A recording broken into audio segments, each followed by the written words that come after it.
प्रार्थना और ध्यान दोनों ही इंसान के लिए जरूरी है। प्रार्थना में भगवान आपकी सुनते हैं और ध्यान में आप भगवान की सुनते हो।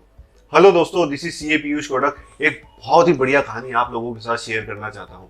ये कहानी है एक बुजुर्ग बिजनेसमैन की।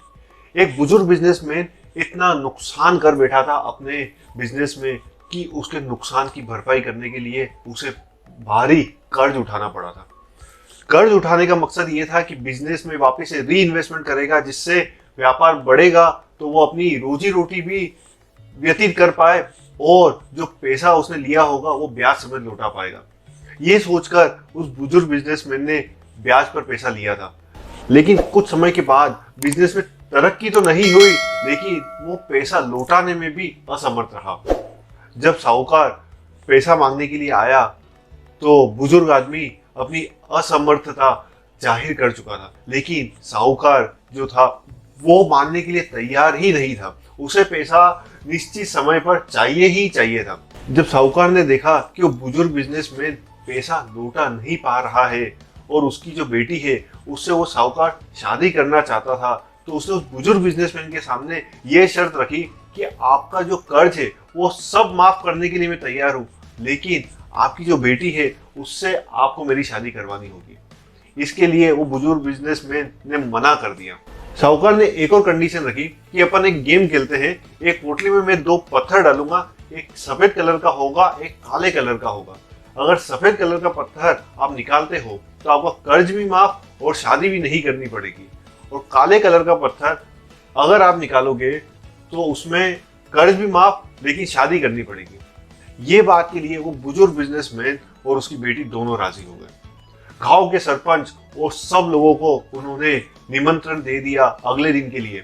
अगले दिन पूरी पंचायत, सरपंच और गांव के सब लोग जब इकट्ठा हुए वो गेम देखने के लिए, वो लड़की ने देखा कि उस पोटली में वो साहूकार ने दोनों काले रंग के पत्थर डाले थे। काले रंग के पत्थर मतलब कर्ज तो माफ लेकिन शादी करनी पड़ेगी। लड़की ने देखा कि अगर वो गेम खेलने से मना कर दे तो शादी तो नहीं करनी पड़ेगी, लेकिन कर्जा हमेशा उसके पिता के ऊपर रहेगा। और उसने सोचा कि अगर वो साहूकार की इस चीज का खुलासा कर दे तो इसका बदला वो आगे जाके जरूर लेगा। अब उस लड़की के पास रास्ता सिर्फ एक बचा था कि गेम खेलकर कर्जा माफ करा दिया जाए और शादी कर ली जाए।